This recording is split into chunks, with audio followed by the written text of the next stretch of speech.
Olá a todos, nosso tópico hoje é fisiologia do trato gastrointestinal, um tópico extremamente relevante para o entendimento das patologias do trato gastrointestinal e, sobretudo, das intervenções farmacológicas e até das intervenções cirúrgicas que nós vamos apresentar posteriormente. Tá? Eu subdividi esse tópico em 4 partes para uma divisão didática. Nós vamos falar então primeiro de generalidades, logo em seguida nós vamos falar de motilidade do trato gastrointestinal, na sequência secreções do trato gastrointestinal e por fim as funções absortivas. Tá? Isso apenas para reduzir o tamanho de cada apresentação e tornar o acompanhamento mais tranquilo, embora tudo aconteça de forma síncrona nos vários segmentos do tubo digestivo. Então, basicamente, trata-se de um sistema cujo objetivo é deslocar o alimento do esôfago, da boca, até o ânus. E ao longo desse percurso, absorver os nutrientes aí presentes. Para que isso aconteça, é necessário que o próprio trato secrete muco e enzimas digestivas. Então, nós vamos estudar com algum detalhamento essas enzimas também. Para que lá no final, né, ele consiga absorver água, eletrólitos, macro e micronutrientes. Para que isso chegue efetivamente, seja entregue ao organismo, eu preciso de circulação de sangue, e essa circulação precisa ser controlada com mecanismos finos para estar presente e aumentada nos momentos de digestão. Então, a vasoconstricção, vasodilatação devem acompanhar a demanda da digestão em cada momento. Esse controle fino é realizado por hormônios locais, pelos plexos mioentéricos submucosos, que nós vamos ver com maior detalhamento também, que vão fazer a sincronia fina de cada etapa da motilidade, digestão e absorção de nutrientes. Para começar, introduzir alguns conceitos de motilidade, nós precisamos entender que existem algumas células no trato gastrointestinal que produzem ondas de despolarização e repolarização constantes. Essas ondas são ondas lentas que em alguns momentos terão deflagrados potenciais maiores, então há picos de despolarização que geram propulsão de fato, né? Essa propulsão, via de regra, é sincronizada em sentido distal, mas quando a gente entende a necessidade de misturar alimento, por exemplo, nós vamos entender que nem sempre a peristalse segue um único sentido, segue um único fluxo. Mas em termos celulares, o trato gastrointestinal fica oscilando o seu potencial de ação basal com essas ondas lentas e por alguns estímulos ele deflagra picos de estímulo e esses picos, essas espículas de estímulo é que deflagram um movimento de fato peristáltico. Tá? Via de regra, esse estímulo ele é deflagrado por acetilcolina, sistema nervoso parasimpático. Um dos principais estímulos para que haja peristalse, não o único, mas um dos principais estímulos é justamente a distensão. Então, com a chegada do alimento no órgão, podemos pensar o estômago, o jejum no ilho, o cólon, com a entrada do alimento naquele segmento do tubo, há distensão. E essa distensão é capaz de deflagrar o estímulo para que haja peristalse. Esse estímulo ele é ritmado, ele tem controles específicos e ele não é o mesmo para todo o trato gastrointestinal. Nós já vamos ver isso. Tá? Ao mesmo tempo, existem estímulos inibitórios que fazem com que essas ondas sejam mais lentificadas e seja mais difícil a deflagrar a espícula e deflagrar, portanto, a peristalse. normalmente os estímulos inibitórios são feitos pelo sistema nervoso simpático mediados por norepinefrina ou noradrenalina. Um outro conceito importante é que o músculo liso do trato gastrointestinal, que compõe basicamente desde o esôfago, né, no terço mais proximal do esôfago, há sim músculo estriado relacionado à deglutição, mas basicamente do segundo terço ali para frente, músculo liso até reto, e só lá na parte final, no ânus, é que os esfíncteres, nós teremos esfíncter estriado também, em que haverá controle voluntário. Todo o restante do trato gastrointestinal é composto por músculo liso, para o qual não há controle voluntário. Esse potencial de ação é deflagrado, então, e o músculo liso do intestino ele tem características de um sincício, ou seja, um estímulo deflagrado em uma célula muscular é capaz de se propagar para as demais células como se fosse uma grande célula única. Essa é a ideia de sincício. As membranas estão em contato e conseguem compartilhar troca desses íons que vão conduzindo o potencial de ação por longos trechos. Esses trechos eles podem variar de centímetros, vários centímetros, tá? E como se trata de uma grande massa celular, quando o estímulo surge num ponto, ele pode ir para proximal ou para distal.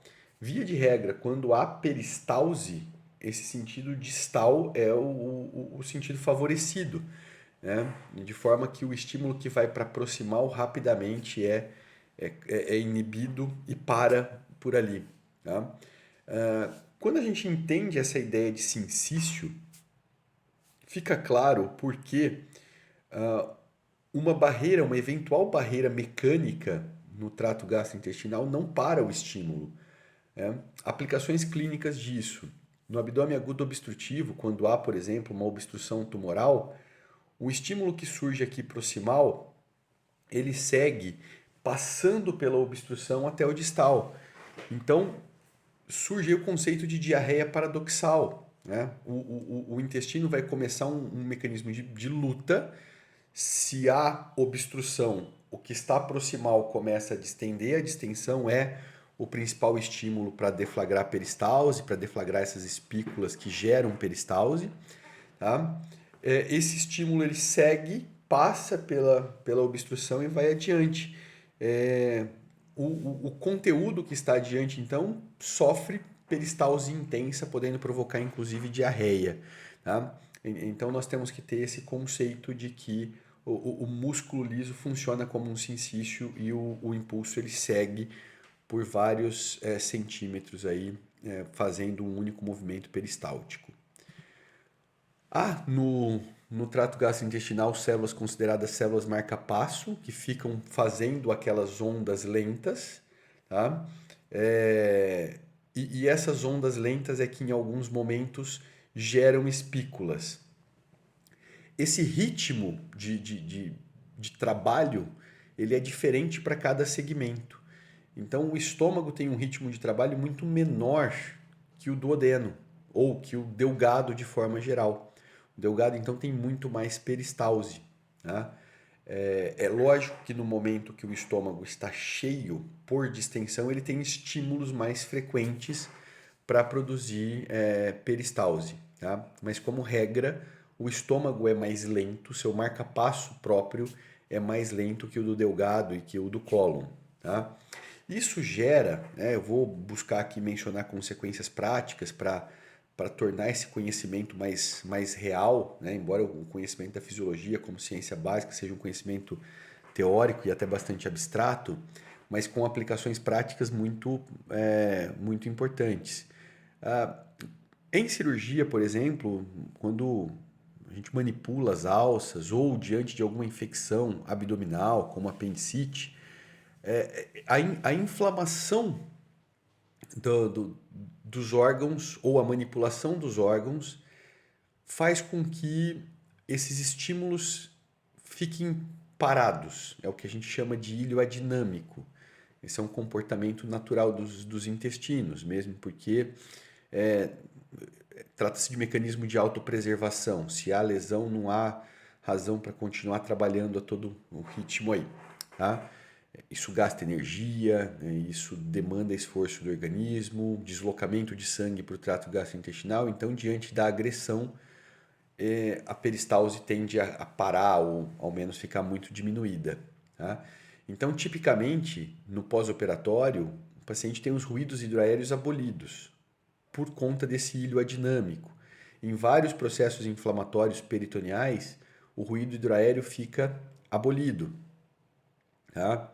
É, Quando esses estímulos são retomados, via de regra eles retomam-se no delgado, que tem um ritmo maior, tá? E o estômago acaba retomando o ritmo um pouco mais tardiamente. E isso faz com que alguns pacientes ainda persistam com vômitos, mesmo já estando com ruídos hidroaéreos presentes por ilho adinâmico. Então, as células intersticiais de Cajal é que fazem essa função marcante de marca-passo do trato gastrointestinal. Alguns trechos, então veja, como nós conversamos aqui, a regra é que a célula de músculo liso esteja num estado basal sem contração e quando há uma onda lenta e deflagra uma espícula, essa célula se contrai e depois volta a relaxar. Para alguns pontos específicos do trato gastrointestinal, esse estado de contração é um estado permanente. E aí vale a gente lembrar dos esfíncteres, né? Nós temos esfíncter esofágico inferior, o piloro como um grande esfíncter, a válvula iliocecal e depois posteriormente o próprio esfíncter anal interno, que é composto de músculo liso. São vários pontos em que os esfíncteres mantêm um status permanentemente contraído, né? Esse status permanentemente contraído pode durar horas e pode ser um estado permanente dos esfíncteres mesmo, tá? Há, portanto, a necessidade de estímulo inibitório para que ele se abra, né? Então, se o esfíncter esofágico inferior não se abrir, não há passagem de alimento do esôfago para o estômago. Essa situação clínica se chama acalásia. No nosso meio, a principal causa de acalásia é a doença de Chagas. A doença de Chagas, né, tem uma destruição dos plexos, dos plexos mioentéricos, submucoso, da região do esfíncter esofágico inferior, o que não permite o relaxamento do esfíncter. Então o alimento não passa do esôfago para o estômago, tá? Esse relaxamento, portanto, ele tem um controle próprio dos plexos, né? Se não houver o estímulo para ele abrir, ele não abre. A mesma coisa pode acontecer na estenose hipertrófica do piloro, a mesma coisa pode acontecer na aganglionose congênita, que é a doença de Hirschsprung, por falta de migração dos plexos para as partes mais distais do cólon, que também fazem com que não haja relaxamento de esfíncter e constantemente o prejuízo da defecação, tá? Então, há esses segmentos que têm contratilidade contínua, tá? Por entrada contínua de cálcio e esses potenciais de espícula se repetindo diversas vezes, tá? Quem faz boa parte desse controle fino da peristalse andando, de que ponto há deflagração de peristalse e mesmo a comunicação neuronal do intestino com o sistema nervoso central são os plexos mioentérico e submucoso, também conhecidos pelos epônimos de Auerbach e Meissner. São plexos que estão presentes do esôfago até o ânus. Eles controlam sobretudo motilidade, mas também tem impacto aí sobre secreções do trato gastrointestinal. Secreção mucosa, que tem uma grande correlação com a motilidade, inclusive. Se as células da mucosa não produzirem muco, o alimento não transita facilmente, tá? Eles têm capacidade de funcionar de forma independente, tá? Mas, via de regra, eles se comunicam com o sistema nervoso central, tá? Através do sistema nervoso simpático e parasimpático. Tá? Aqui nós temos uma representação dessa comunicação. Então, lembrando sempre que o sistema nervoso simpático se relaciona com a luta e fuga. Então, é um sistema nervoso que prepara o indivíduo para fugir do perigo ou para lutar, e para isso é necessário dilatação de circulação periférica, é necessário dilatação de pupila, eu tenho que me preservar de ficar desviando sangue, então, para as vísceras, sobretudo vísceras ocas, não é o momento de fazer digestão. Então, o sistema nervoso simpático, atuando por mediador noradrenalina, aqui talvez o mediador mais importante, ele faz inibição da motilidade gastrointestinal, das secreções gastrointestinais, através de estímulo direto para as células intestinais e estímulo dos próprios plexos mioentérico e submucoso. Um conceito relevante é que o sistema nervoso simpático ele tem o seu gânglio, ou seja, a sua primeira sinapse, normalmente ali esses gânglios são paravertebrais, ficam ao lado da medula, então logo que sai da medula já há a primeira sinapse, e o neurônio que chega então aos intestinos são neurônios pós-ganglionares. Já o sistema nervoso parasimpático, a primeira sinapse vai acontecer no próprio plexo mucoso, submucoso e mioentérico. É uma diferença estrutural desses dois componentes. Tá? E o sistema nervoso parasimpático tem como principal neurotransmissor a acetilcolina. Esses componentes são importantes porque quando a gente pensa nas intoxicações clínicas, o mediador aí vai ter uma importância na função do trato gastrointestinal. É importante mencionar também que há neurônios, existem fibras aferentes que fazem comunicação do trato gastrointestinal, tanto com o seu próprio plexo, fazendo uma via curta, mas também mandando mensagens para nível central, tá? Fazendo dor, por exemplo, gerando arcos reflexos longos, que nós já vamos ver. Essa comunicação ela é feita por essas fibras aferentes, e a sensibilidade do trato gastrointestinal, diferente da sensibilidade da pele, né? A pele é sensível à variação de temperatura, é sensível à pressão, né? Tem uma série de sensibilidades. O trato gastrointestinal é sensível basicamente a agentes irritantes, então uma diarreia por vírus, uma diarreia por bactéria. Esses micro-organismos irritam a mucosa, tanto gástrica, quanto entérica, quanto colônica, e essa irritação gera resposta neuronal, pode gerar dor, pode gerar aumento de motilidade, tá? E também a distensão, né? A distensão basicamente é o que faz a dor tipo cólica. Então, quando o órgão distende, ele é capaz de perceber o incômodo e gerar peristalse. Tá? E aí, quando ele gera peristalse, gera a dor tipo cólica, que é aquela dor que aperta, aperta, aperta, e depois gera uma sensação de relaxamento. Esse é o padrão de inervação, essa sensibilidade para irritação e distensão são bem marcantes. Tá? A inervação parasimpática, então, as fibras pré-ganglionares estão já no plexo mioentérico e submucoso. A fibra sai, então, do sistema nervoso central e vai fazer sua primeira sinapse nessa região. As fibras mais craniais têm origem no nervo vago, enquanto as fibras mais distais têm origem sacral. Né? Lembrando que essas fibras mais distais têm participação importante no reflexo da defecação, tá? As fibras mais proximais, participação importante na deglutição do alimento. O sistema nervoso parasimpático, ele é o sistema nervoso do momento de tranquilidade, de calmaria. Então é o momento de fazer digestão, ele intensifica as funções gastrointestinais, intensifica a produção de muco, intensifica a produção de ácido clorídrico, intensifica a motilidade, tá? O seu mediador é a acetilcolina.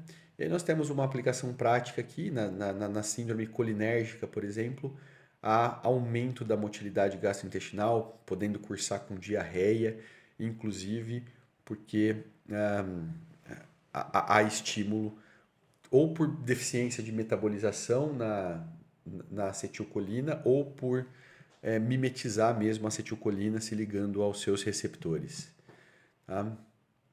Já a inervação simpática tem como principal neurotransmissor a norepinefrina. Tá? Os gânglios iniciais, a primeira sinapse está ali paralela à coluna. E aqui já não existe essa diversidade de origem sacral e origem cranial lá de vago, não há essa distinção. A inervação ela é feita em todo o trato gastrointestinal e a sua principal ação é de inibição. Tá? Pacientes críticos em UTI, usando noradrenalina em altas doses, têm inibição da motilidade gastrointestinal, às vezes fazem ilho adinâmico e entendendo essas questões, nós entendemos a razão disso. Como eu disse, as fibras aferentes são sensíveis à irritação, distensão e algumas substâncias específicas no intestino, tá? E essas fibras podem provocar tanto resposta excitatória quanto resposta inibitória. E nós passamos ao próximo slide e vendo alguns arcos reflexos, nós conseguimos entender essas respostas excitatórias ou inibitórias. Os arcos reflexos que merecem menção aqui, que são bastante importantes, aqui nós podemos falar tanto de arco reflexo curto, né, atuando na própria região. Então veja, se uma fibra aferente percebe distensão do segmento jejuno, há um arco reflexo curto que vai fazer com que aquele próprio segmento desencadeie espículas e, consequentemente, peristalse. Tá? E há os arcos reflexos longos, que podem ser mediados lá pelo sistema nervoso central e depois voltar para outro segmento do trato gastrointestinal. Então, o reflexo gastrocólico, por exemplo, é um reflexo famoso, né? Vários pacientes chegam no consultório se queixando disso, como se doença fosse, e não é nada além de um reflexo mesmo. Doutor, eu acabo de comer e preciso sair correndo para o banheiro. Tá? Então, existe o reflexo gastrocólico, que o estômago, ao perceber distensão, por arco reflexo longo, lá no cólon, vai estimular a motilidade do cólon, vai estimular reflexo, vai estimular defecação. Então, isso acontece e é fisiológico. Né? Por outro lado, nós temos exemplos de reflexos inibitórios. Né? Então, o reflexo enterogástrico e colônio-ileal são reflexos inibitórios. Veja, o intestino começa a receber uma grande quantidade de alimento vindo do estômago. O duodeno precisa de tempo para digerir esse alimento. O estômago não pode abrir todo o seu conteúdo de uma vez. Então, quando o duodeno, jejuno, começam a dilatar e perceber uma quantidade grande de alimento chegando ali, ele, por arco reflexo, diz ao estômago, ó, vai devagar, porque eu já estou recebendo uma grande quantidade aqui. O cólon a mesma coisa, começa a dilatar por receber grande fluxo do delgado, ó, vai devagar porque já está muito dilatado aqui. Tá? Então, esse arco reflexo ele pode ser longo, tá? Ele pode passar da medula até o tronco, né? Retornando para o trato gastrointestinal. Tá? Além do controle neuronal da motilidade e das secreções, existe um controle hormonal. E aqui eu cito alguns exemplos de hormônio que vão ter ação direta na motilidade e secreção no trato gastrointestinal. A gastrina, produzida em células G do antro gástrico, estimula a secreção de ácido clorídrico, né, das células oxínticas, e aqui eu falei que o sistema nervoso parasimpático estimula a secreção de ácido clorídrico, a gastrina estimula a secreção de ácido clorídrico. Então, muitas vezes esse controle não é realizado por um componente apenas, né? Há mais de uma influência no controle da secreção. Tá? A colecistocinina, nós vamos falar bastante dela quando a gente estiver falando de via biliar, de vesícula biliar. Né? Ela é produzida em células I da mucosa duodenal e jejunal e tem como uma das suas principais ações contrair a vesícula biliar, tá? E também retardar o esvaziamento gástrico. Olha, se está chegando muita coisa no duodeno e no jejuno, estômago vai devagar, eu preciso estimular a vesícula para dar conta de digerir isso que está chegando aqui. Tá? A secretina, produzida nas células S da mucosa duodenal, estimulam, sobretudo, a secreção pancreática de bicarbonato. Então, se o duodeno está sofrendo dilatação, ó, tem alimento aqui, pâncreas, preciso de água, bicarbonato e enzimas digestivas para conseguir dar conta do que está chegando aqui. Tá? Como já falamos um pouquinho, os movimentos do trato gastrointestinal não são unicamente propulsivos, tá? Existem também movimentos de mistura. Tá? O movimento propulsivo é desencadeado lá por uma espícula, gera um anel contrátil que vai exclusivamente para frente, tá? Geralmente deflagrado por distensão. Os plexos entendem, ó, tem algo aqui que precisa ser mandado para frente. Isso gera um estímulo contrátil, gera uma espícula que se propaga por músculo liso por vários centímetros. Tá? Como ele é dependente do plexo mioentérico em situações como chagas, megacólon congênito, esse estímulo pode estar bastante prejudicado. Tá? Ele depende tanto de plexos quanto da estrutura sincicial do próprio músculo liso. Tá? O relaxamento receptivo é necessário naquelas células que têm estado tônico permanente, os esfíncteres. Tá? Então, o esfíncter precisa abrir para que a peristalse consiga ultrapassar aquela barreira. E a própria alça intestinal, ela não, se eu tiver contração aqui e contração aqui, hora que chega essa peristalse aqui, ela para, ela não consegue passar adiante porque já existe outra contração aqui. Então, o movimento peristáltico, ele precisa de contratilidade num segmento e o segmento que está distante abrir para receber esse alimento e depois começar a contrair. Tá? Há situações clínicas de assincronia dessa contratilidade. Isso gera peristalse absolutamente inefetiva. Né? Há situações em que o esôfago tem esse comportamento e o paciente sente dor e uma grande dificuldade de deglutir, de mandar o alimento para frente. Tá? Já quando o objetivo é fazer mistura, e aí o estômago faz muito isso, o delgado faz muito isso, né? A peristalse vai ter como anteparo ou uma constricção da própria alça ou o esfíncter. Né? Então, quando o piloro está absolutamente fechado, o estômago vem com uma peristalse, aquele alimento bate ali e não vai adiante, ele volta. E aí ele fica fazendo esse movimento o tempo todo, o que faz com que esse alimento seja misturado e triturado ali. Tá? Jejuno, ilho, precisam desse movimento de vai e volta do alimento para mantê-lo em contato com as vilosidades por um tempo maior, permitindo maior absorção. Então, há os movimentos de fato propulsivos e há movimentos peristálticos também para fazer mistura. Tá? Já chegando ao fim dessa parte introdutória, além de propiciar essa área de contato, o trato gastrointestinal precisa de um controle fino de onde preciso ter sangue para gerar maior absorção em cada momento. Tá? Há uma circulação toda dedicada ao trato gastrointestinal, conhecida como circulação esplâncnica.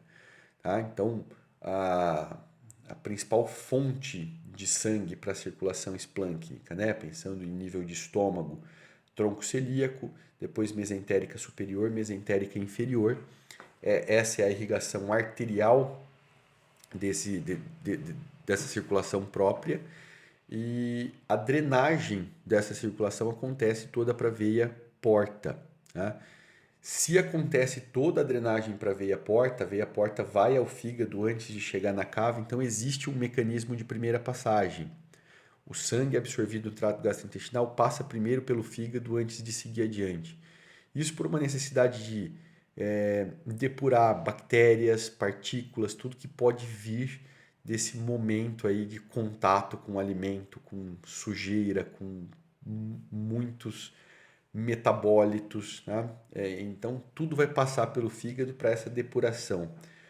Já os lipídios não fazem mecanismo de primeira passagem, porque na sua absorção já existe um linfático ali associado à vilosidade e as micelas então são jogadas no linfático e não na circulação sanguínea, justificando porque esses componentes não fazem mecanismo de primeira passagem. O controle dessa circulação é um controle fino, é um controle refinado por controle hormonal e neuronal, tá? Principalmente pelas arteríolas. Aqui há uma implicação prática importante também, há medicações capazes de reduzir o fluxo da circulação esplâncnica. Tá? Prova de que há esse controle de fluxo pós-alimentação, muito do nosso sangue é desviado para a circulação esplâncnica, o que gera, por exemplo, um conhecimento bastante antigo dos avós aí, de que a gente não pode comer e nadar. Por quê? Segundo o linguajar deles, dá congestão, né? Como pós-prandial, logo após nos alimentarmos, há uma grande vasodilatação dessas arteríolas, há um grande desvio de fluxo sanguíneo para o trato gastrointestinal. Então, se eu vou fazer um exercício físico extenuante ou nadar o perigo especial aí é porque se perde a consciência dentro da água, afoga, né? Há um risco de perda de consciência porque a demanda metabólica é tão grande que gera um grande desvio de fluxo para essa região. Então, o fluxo pode aumentar até 8 vezes aí, no período pós-alimentar. O controle hormonal é feito por colecistocina, peptídeo vasoativo intestinal, gastrina, secretina, basicamente os hormônios que nós vimos. Tá? Existem cilinas próprias de glândulas intestinais capazes de fazer vasodilatação também. A redução na concentração de oxigênio estimula a dilatação da arteríola. Então, o metabolismo dessas células fica muito aumentado, boa parte da absorção de alimento é ativa, isso consome energia, então a digestão em si consome energia. O aumento do metabolismo gera hipóxia relativa dos tecidos e essa hipóxia gera vasodilatação. Então, nós temos vários mecanismos de controle, né? E também o controle neuronal do sistema nervoso simpático e parasimpático, né? O parasimpático, como vai a favor da digestão, gera aumento do fluxo, gera dilatação das arteríolas, e o sistema nervoso simpático gera vasoconstricção das arteríolas. Bem, bom, essa primeira parte, essas generalidades terminam aqui, e logo nós nos vemos novamente para as partes específicas aí.